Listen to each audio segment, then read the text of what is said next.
నాకు తెలుసు, భక్తులకు తెలుసు, హిందూ సమాజానికి తెలుసు. ఇవాళ హిందూ సమాజం నిజంగా చెప్తున్నా, నాకు మీరు నమ్ముతారో లేదో సుమారుగా 4000 పైన ఫోన్లు వచ్చినాయి 3 రోజులుగా.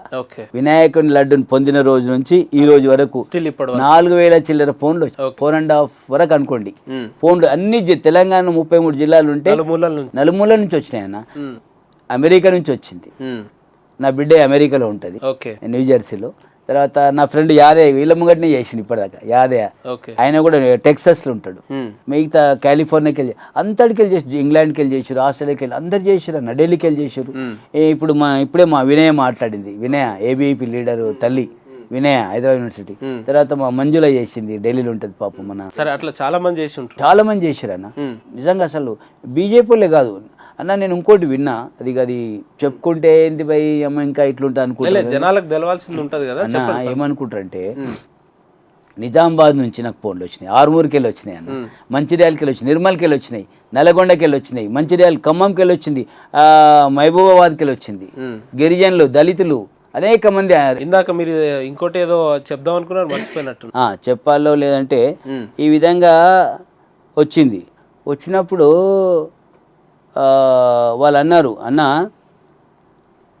మీరు ఒక బయట ఇచ్చిర్రు మీడియాకు.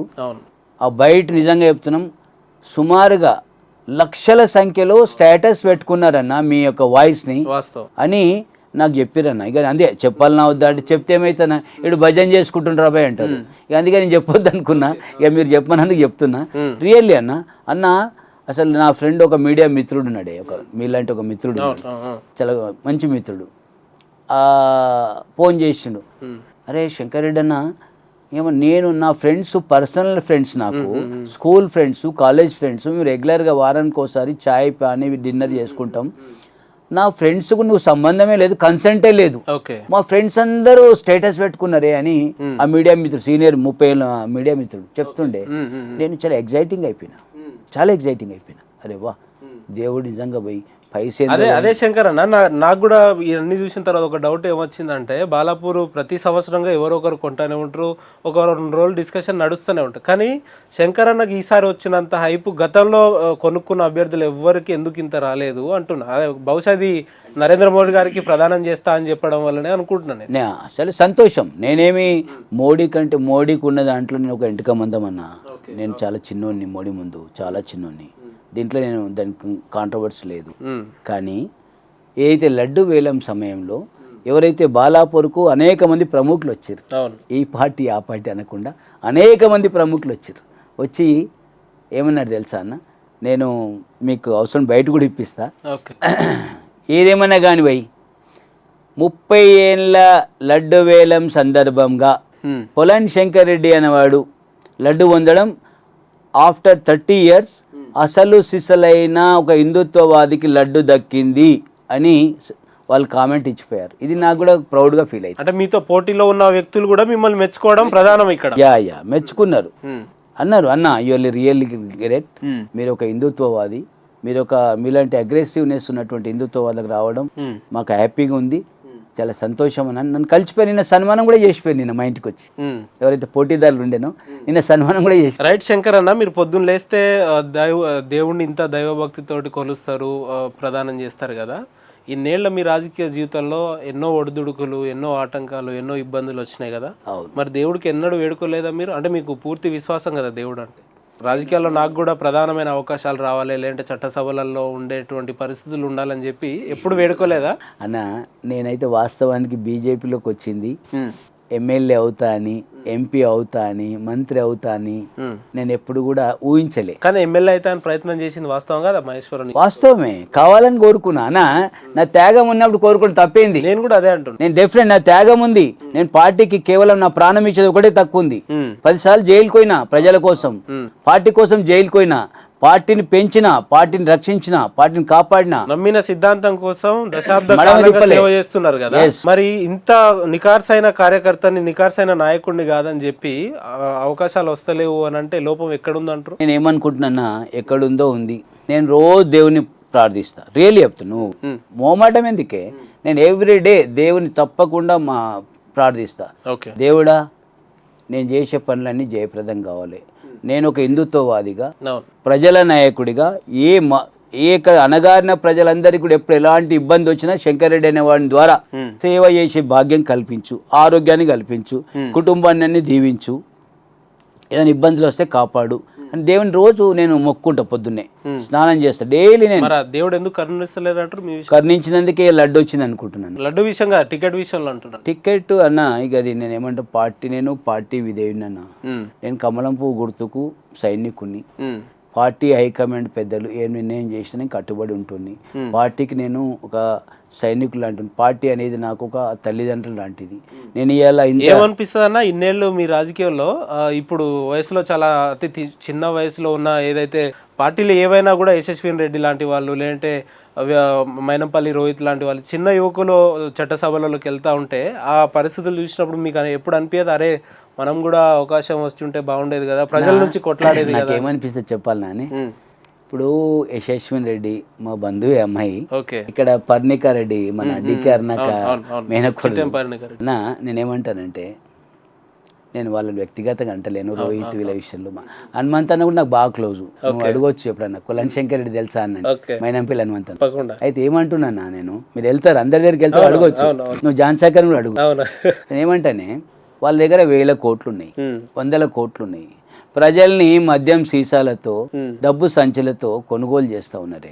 కానీ నేనేం కోరుకుంటున్నా, నరేంద్ర మోడీ భారతీయ జనతా పార్టీ ప్రభుత్వం ద్వారా ఒక సాధారణ పౌరుడు. శంకరన్న ఎన్ని కోట్లు ఉన్నా కూడా బాలాపూర్ లడ్డు 30 లక్షలు పెట్టి కొనేంత స్థాయి వాళ్ళకి లేదు కదా. అంటే వాళ్ళకి హృదయం కూడా కావాలి. నేను సమాజం కోసం పెట్టిన, దేవుని కోసం ఖర్చు పెట్టిన, వాళ్ళు కూడా సమాజం ఖర్చు పెట్టే తత్వం కూడా ఉండాలి. ఇప్పుడు అన్న వాళ్ళు ఏం చేశారు, ఎవరైనా కానీ సారీ, నేను ఒకవేళ వాళ్ళు ఇలాంటి వర్డ్లు ఏమైనా హట్ అయి ఉంటే వాళ్ళకు సారీ కూడా చెప్తున్నా. నేను పేర్లు తీసుకోవద్దు అన్న. నేను ఏమంటున్నా, రాజకీయ నాయకుల్ని, వాళ్ళు 100 కోట్లు 1000 కోట్లు ఖర్చు పెడతారు. అరే ధర్మం కోసం, దేశం కోసం, దేవుని కోసం పెట్టుర్రి, తప్పేముంది అన్న. దేవుడి కోసం ఖర్చు, గుడి కట్టుర్రి, బడి కట్టుర్రి, లడ్డు కొనుండ్రి. చాలా అద్భుతమైన సమాధానం చెప్పి. నిజమన్నా. కొంటే ఏమైతుంది అన్న, ఇప్పుడు లడ్డు బాలాపూర్లో కొన్నా నేను. ఏం చేస్తుంది మా ఉత్సవ సమితి? నేను ఫౌండర్ మెంబర్. ఏం చేస్తుంది మా ఉత్సవ సమితి? గుళ్ళు కడుతుంది. ఇలా ప్రభుత్వ పాఠశాలను ఎవరు మెయింటైన్ చేయాలన్నా? సర్కార్ మెయింటైన్ చేయాలి, రాష్ట్ర ప్రభుత్వం. అయినా దళితులు, పేద పిల్లలు, వాళ్ళు తినడానికి షెడ్ లేదన్న. ఇలా 500 మంది పిల్లలు కూర్చొని తినడానికి షెడ్ కట్టినాం ఈ డబ్బుతోటి. 120,20,00,000 డెవలప్మెంట్ చేసినామన్న బాలాపూర్లో. దేవాలయాలు 4 దేవాలయాలు కట్టినాం. అంటే దేవాలయాలు కట్టి అందులో ఒక దేవుణ్ణి పెడితే పేదవాడి ఆకలి కడుపు మారిపోతుంది అంటారా? పేదవాడు చాలా మనం చూస్తా ఉన్నాం శంకరెడ్డి గారు, చాలా గుళ్ళల్లో గుడి బయట అడుక్కునే వాళ్ళు కూడా ఉంటారు కదా. మరి దేవుడు మహిమగల్లోడైతే వాళ్ళ పరిస్థితులు మార్చొచ్చు కదా జీవితం. నేను ఎవ్రీ వారంలో మీకు చెప్తున్నా, ఎవ్రీ మంగళవారం, ఎవ్రీ శనివారం నేను గుడికి పోతా. శుక్రవారం అమ్మవారి గుడికి 3 వారంలో 3 రోజులు ఇట్లా పోతా. శుక్రవారం అమ్మవారి దగ్గర పోతా, మంగళవారం ఆంజనేయ స్వామి పోతా, శనివారం వెంకటేశ్వర స్వామి పోతా. మాట చెప్తున్నా. కానీ అప్పుడు ఏమనిపిస్తుంది అంటే అన్న, గుడి ముందల పాపం అమ్మలు ఉంటారు, నా కళ్ళకు నీళ్ళు వస్తాయి. లేకుంటే ఎక్కడ ఆగిన బస్సు, కారు, ఎక్కడ సిగ్నల్ పడ్డా పాపం సార్ అనే వస్తారు. చాలా బాధ అనిపిస్తుంది. యాచకుల్ని ఎందుకు ప్రభుత్వం పట్టించుకోవట్లేదు? యాచకులకు ఏదైనా కేంద్రం ఎందుకు పునరావాస కేంద్రాలు పెడతారని బాధేస్తుంది అన్న. అయితే గుడిలో ఒక విగ్రహం పెట్టి దేవుడిని పెట్టగానే పేద ప్రజలకు కడుపు నింతదా, పేద ప్రజలకు వాళ్ళ కష్టాలు తీరుతాయా అనే భావన మీరు అడుగుతూ ఉన్నారు నన్ను. నేను మీకు సమాధానం ఏం చెప్తున్నట్టన్నా, ఇప్పుడు నా గురించే చెప్తా. నేను, మా అమ్మ, మా నాన్న వ్యవసాయదారులు.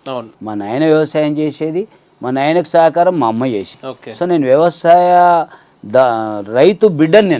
నేను రైతుని కాదు, రైతు బిడ్డను. నన్ను ఒక ఎంత జాగ్రత్తగా పెంచారంటే చాలా జాగ్రత్తగా పెంచారు. నన్ను పెంచి స్థాయికి తెచ్చారు.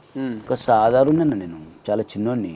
అలాంటిది అలా గణేష్ లడ్డు కొనుక్కొని ఈ ఆర్ఎస్ఎస్ బీజేపీ పుణ్యాన కొలన్ శంకర్ రెడ్డి అంటోడు ఈ సమాజంలో ఇంత వెలుగు వెళ్ళి ఉమ్మడి రాష్ట్రాలే కాకుండా యావత్ భారతదేశంలో కొలన్ శంకర్ రెడ్డి అంటోని పేరు పోయిందంటే నా జన్మ సార్థకమైన. నేను మీ ఇంటర్వ్యూకి వచ్చే ముందు స్థానిక మీ నియోజకవర్గంలో సంబంధించిన ఒక ఓటర్కి ఫోన్ చేసిన, శంకర్ రెడ్డి అన్న ఇంటర్వ్యూకి పోతున్నా, మరి ఏంది పరిస్థితి అని చెప్పిన నేను. వారు అది గొప్ప మాటే అనుకోవాలి ఒక విధంగా. వారు ఏమన్నారంటే, శంకర్ అన్న చాలా మృదు స్వభావి, మేధావి, చాలా వ్యక్తిత్వం కలిగిన వ్యక్తి. ఆయన జేబులో ఒక 100 రూపాయలు ఉంటే 70 రూపాయలు పేదలకు ఇచ్చి 30 రూపాయలు తను పెట్టుకొని సంతోషించే వ్యక్తిత్వం ఉన్న వ్యక్తి అని చెప్పిండు. ఎందుకు రాజకీయాల్లో జనరల్గా మనం ఇప్పుడున్న పరిస్థితులలో చిన్నపాటి ఒక కార్పొరేటరు లేదంటే ఒక వార్డు మెంబర్గా ఉన్న వ్యక్తులనే ఎన్నో ఆరోపణలు చూస్తూ ఉంటాం కదా. ఇన్నేళ్ల మీ రాజకీయ జీవితంలో ఎటువంటి వివాదాలకు తావివ్వకుండా అండ్ మోరోవర్ ఈ రకమైన పేరు సంపాదించుకోవడం అనేది చాలా రాజకీయ నాయకులకు సాధ్యం కాని పని. అది మీకు ఎట్లా సాధ్యమైంది? అన్న మీకు మొదటి నుంచి చెప్తా ఉన్నా, నా యొక్క నడకనే ఆర్ఎస్ఎస్, నా పెరుగుదలని ఎదుగుదలని భారతీయ జనతా పార్టీ. ఈ రెండు కూడా నన్ను ఒక నీతివంతమైన క్రమశిక్షణ గల ఒక హిందుత్వవాద, జాతీయవాద, దేశభక్తిని తయారు చేసినాయి. ఈనాడు ఆర్ఎస్ఎస్ బీజేపీ పుణ్యాన నేను అనేక మంది సంఘ విద్రోహ శక్తులతో వీరోచితమైన పోరాటం నేను నిర్విరామం జైలుకి వెళ్ళిన, జైల్లో పెట్టించిన ఒక్కొక్కరిని నేను చాలా చేసిన. ఇక నేను ఇప్పుడు పొలిటికల్ ఇంటర్వ్యూ కాదు కాబట్టి చాలా చేసిన. కాబట్టి నేను ఎప్పుడే కానీ ఇప్పుడు కూడా నా దగ్గరకు వచ్చే ఏ కులమైనా కానీ నా అన్నదమ్ములతో సమానం అనుకుంటాను. ముస్లింలను కూడా నా అన్నదమ్ములతో సమానం. నేను ఎవరికి అగనేసి తెలుసా? ఎంఐఎం పార్టీకి అగనే. నేను ఉగ్రవాదాలకు వ్యతిరేకం, నేను ఐఎస్ఐ ఉగ్రవాదాలకు వ్యతిరేకం. ఈ తల్లి భారత్ని వ్యతిరేకించేవానికి నేను నా దగ్గర మీరు ఎప్పుడైనా ఇప్పుడే కదా ఇప్పుడు నేను ఇంటర్వ్యూ ఉందంటే చెప్తున్నాను, నేను ఎప్పుడైనా ఎంక్వైరీ చేయండి. శంకరెడ్డి కార్లు ఎప్పుడే కానీ నలుగురు ఉన్నారంటే అందులో 2 దళితులు, ఒక బీసీ ఉంటాడు, ఒకడు జనరల్ పర్సన్ ఉంటాడు. నేను ఒక సామాజిక న్యాయం కోసం పనిచేస్తున్నా, ఒక జాతీయవాదం కోసం పనిచేస్తున్నా. నేను వాస్తవంగా నా జేబులో 10 రూపాయలు ఉంటే నేను 100% 5-6 రూపాయలు పనిచేస్తా. ఉండదు నాకు. జ్యోతిష్యులు అందరు చెప్తుంటారు, నీ చేతిలో పైసా నిలవదయా, నీ చేతిలో పైసలు నిలవదు అంటారు. కానీ నేను ఇంకొకటి కూడా ఇన్స్పైర్ తీసుకున్నాను. ఎందుకంటే ఇక కాంగ్రెస్ పార్టీలో ఉన్నటువంటి ఎక్స్ఎమ్మెల్యే జగ్గారెడ్డి గారు ఉన్నారు, సంగారెడ్డి. ఆయన కూడా అంతేనంట. నేను విన్నా, పాపం నాకు క్లోజే అన్న. ఇప్పుడు కాదు, నాకు 30 ఏళ్ళ కింద కూడా ఆయన చైర్మన్ అప్పుడు కూడా బీజేపీలోనే అయిండు. ఢిల్లీలో కూడా అప్పుడప్పుడు ఆంధ్రభవన్ దగ్గర కలుస్తాడు. కలిసి నాకు చెప్పారు ఆయన అనుచరులు, అరే జగ్గారెడ్డి అని దగ్గర ఒక 4 లక్షలు ఉండని, 5 లక్షలు ఉండని, 1,00,000 ఉండని, ఇంటికి కోతగల 1000 రూపాయలు కూడా మిగిలితే గగనం అని చెప్పి. అంటే ఆ విధంగా ఆయన కూడా ఇట్లుంటాడని. అది నేను కోరుకుంటే డబ్బేముందే, వస్తుంది పోతుంది, చేతి మైల. కానీ క్యారెక్టర్ రాదన్న, గుర్తింపు రాదే. అట్లా గుర్తింపు మంచి కోసం రావాలి. నేను ఎవ్రీ ఇయర్ ఒక 70-75 మందికి విద్యార్థులకు, తండ్రి లేనటువంటి పేదలకు విద్య కూడా చదివిస్తాను. అది ఒక భారత జాగృతి ఒక సంస్థ ఉన్నది.